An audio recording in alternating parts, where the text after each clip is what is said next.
Good morning, hallelujah. ઈશ્વરના નામમાં પરમેશ્વર રોજ આપ સર્વને પ્રેમી સલામ પાઠવીએ છીએ. વિશેષ આજના દિવસે આપણે જે પવિત્ર પુસ્તક બાઇબલ તેનું વાંચન કરવાના છીએ એ તો પુનર્નિયમનું પુસ્તક છે અને તેનો 22મો અધ્યાય જેનું આજે આપણે વાંચન કરીશું. પરમેશ્વર પિતા, આ વાંચન વાંચવાને માટે તમારી સહાયતા મદદ માંગી લઈએ છીએ. અમારી ચેનલને લાઈક કરો, સબસ્ક્રાઈબ કરો અને પોતાના ગ્રુપ કે મિત્ર વર્તુળમાં શેર કરવાનું કરજો. હવે આપણે આજના વચનો જે વાંચવાના છે તેની શરૂઆત કરીશું. પવિત્ર પુસ્તક બાઇબલ પુનર્નિયમનું પુસ્તક અને તેનો 22મો અધ્યાય. તારા ભાઈના બળદને કે તેના ઘેટાને ભૂલું પડેલું જોઈને તેનાથી તારે સંતાવું નહીં. તારે તેને તારા ભાઈની પાસે જરૂર પાછો લાવવું. અને જો તારો ભાઈ તારી પડોશમાં રહેતો ન હોય અથવા તું તેને ઓળખતો ન હોય તો તારે તેને તારા ઘરમાં લાવવું ને તેને તારી પાસે રાખવો.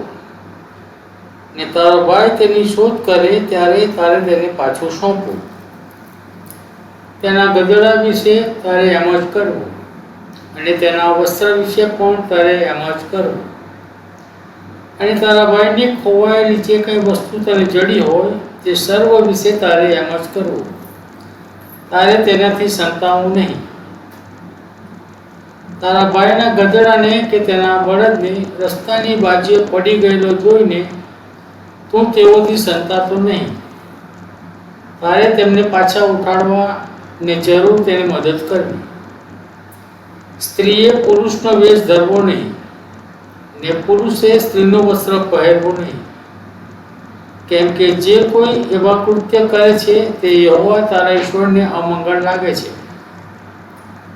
જો રસ્તે ચાલતા તું કોઈ પક્ષીનો માળો ઝાડ પર કે જમીન પર જુએ ને તેની અંદર જો બચ્ચા કે ઈંડા હોય ને ઈંડા પર કે બચ્ચા પર માદા બેઠેલી હોય તો તારે માદાને બચ્ચા સાથે પકડવી નહીં.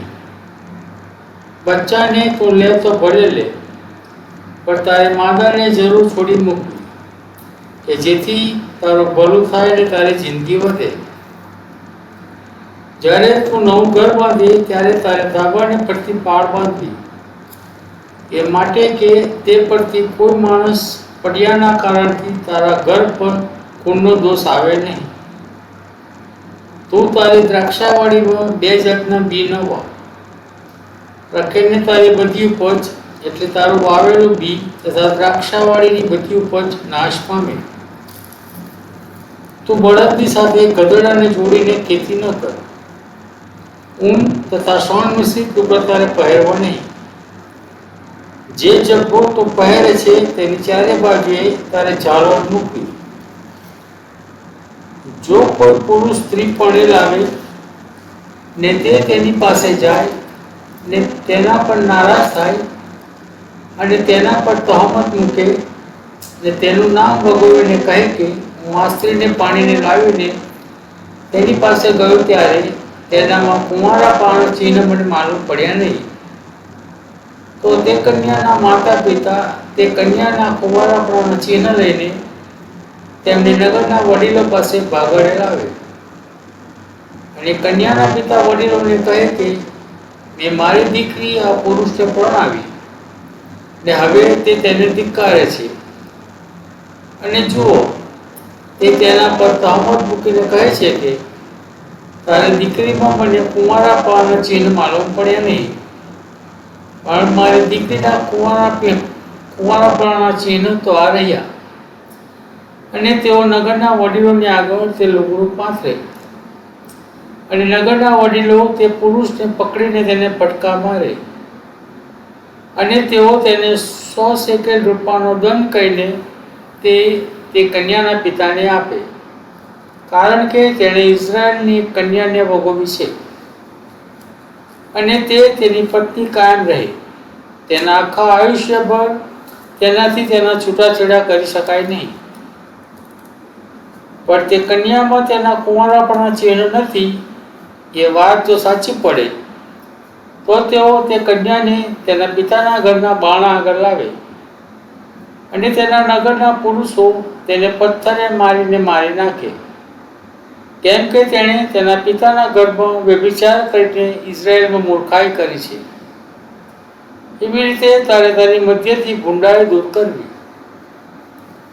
જો કોઈ પુરુષ કોઈ પરણેલી સ્ત્રીની સાથે વ્યભિચાર કરતો માલુમ પડે તો તેઓ એટલે વ્યભિચાર કરનાર પુરુષ તથા સ્ત્રી બંને માર્યા જાય.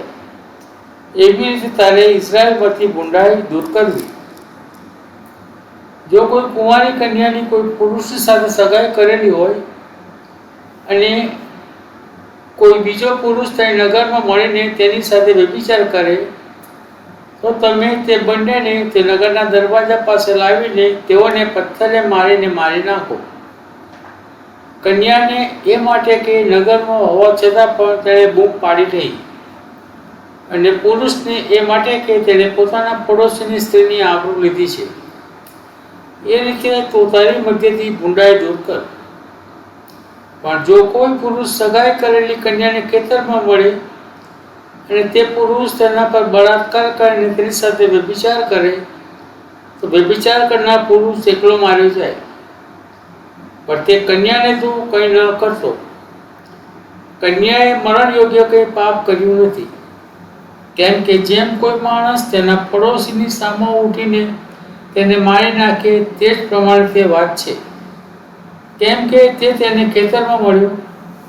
સગાઈ કરેલી કન્યાએ બૂમ પાડી પણ ત્યાં તેને છોડાવનાર કોઈ નહોતું. જો કોઈ કુંવારી કન્યા કે જેની સગાઈ કરેલી નથી એવીને પકડીને તેની સાથે વ્યભિચાર કરે ને તેઓ પકડાય તો તે કન્યાની સાથે વ્યભિચાર કરનાર માણસ તે કન્યાના પિતાને 50 શેકેલ રૂપો આપે ને તે તેની પત્ની થાય, કેમ કે તેણે તેની આબરૂ લીધી છે. તેની આખી જિંદગીભર તેનાથી તેના છૂટાછેડા કરી શકાય નહીં. કોઈ પુરુષે પોતાના પિતાની સ્ત્રીને લેવી નહીં, તેમ પોતાના પિતાની નગ્નતા ઉગાડવી નહીં. પ્રભુ આ વાંચેલા વચનોને પુષ્કળ આશીર્વાદિત કરો. પ્રાર્થના કરીશું. હે આકાશમાંના અમારા પરમેશ્વર પિતા, રાજાઓના રાજા અને પ્રભુના પ્રભુ, અમે તમારો ધન્યવાદ કરીએ છીએ બાપ કે તમે અમને અત્યાર સુધી સાચવ્યા, સંભાળ્યા, પુષ્કળ આશીષ અને કૃપાથી ભરો છો પ્રભુ. બાળકો એમને બાળકો આપ્યા છે, અમારી એમની જરૂરત તમે પૂરી પાડો છો.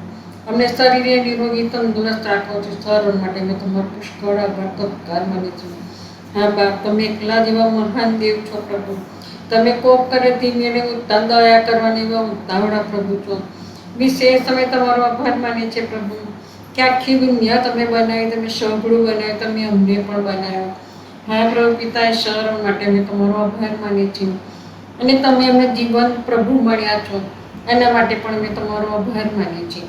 જે લોકો બીમાર છે અમે જાણીએ છીએ, નથી જાણતા, પણ સર્વને તમારી પાસે લાવીએ છીએ કે તમારો ઘાયલની નિર્દોષ હાથનો સ્પર્શ કરો અને સાજાપણું આપો. હા પ્રભુ પિતા, ગુલશનભાઈ માટે અને ભોરા માટે પણ માગીએ છીએ બાપ કે એ બંનેને પ્રભુ જ્યારે એટેક આવ્યો છે ત્યારે પ્રભુ તમે મહાન દેવ છો. તમે ડૉક્ટરોના ડૉક્ટર અને વૈદ્યોના વૈદ છો. તારા બંને દીકરાનું બાપ તમે સાજાપણું આપો. બંને દીકરાઓને પ્રભુ સંપૂર્ણ સાજાપણું મળે અને તેઓ ઘરે આવે, અમે તમારો મહિમા કરીએ પ્રભુ, આભાર માનીએ. એવું તમે વિશેષતા દેજો. એમના પરિવાર જે ચિંતા છે પ્રભુ, ચિંતા તમે દૂર કરો અને બંને દીકરાઓને પ્રભુ અમે તમારા હાથોમાં સોંપીએ છીએ. ઘણા બધા એવા લોકો છે પ્રભુ, ઘણી બધી જાત જાતની બીમારીઓ છે, ત્યારે સર્વને તમે સાજાપણું આપો. દુઃખિત પરિવારે દિલાસો આપજો. નિરાધારના આધાર, વિધવાના બેલી, અનાથોનો નાથ તમે થજો. જે ઘરમાં મરણે પ્રવેશ કર્યો હોય એ દુઃખિત પરિવારને તમે દિલાસો આપજો. એમના પરિવારને પ્રભુ તમારા આત્મિક શાંતિ અને આત્મિક દિલાસાથી ભરો. ઘરમાં વાલાના જવાથી જે ખોટ પડી છે પ્રભુ, એ ખોટ તમે પૂરી પાડો અને સર્વ જરૂરિયાત તમે પૂરી પાડો. એ તો અમે પ્રાર્થના કરીએ છીએ. ઇઝરાયલમાં જ્યારે ધમાલ ચાલી રહી છે પ્રભુ, દિલ્હીમાં પણ આજે ધરતીકંપ થયો પ્રભુ. આ તો બધું થવાનું છે, કારણ કે તમારા વચનો પૂરા થઈ રહ્યા છે અને તમારું આવું ખૂબ જ નજદીક છે. ત્યારે બાપ, જ્યારે તમે આવો ત્યારે અમે તમને મળવાની તૈયાર રહીએ. એ માટે પ્રભુ પિતા, તમે અમને તૈયાર કરો. અમારું કુપીનું તેલ ખૂટી ન જાય અને અમારા દીવા મૂલવાઈ ન જાય. પણ હંમેશા અમારા દીવા અમે સળગતા રાખીએ અને અમારી કુપીમાં અમે તેલ ભરી રાખીએ. માટે પ્રભુ તમે અમારી સહાયની મદદ કરો.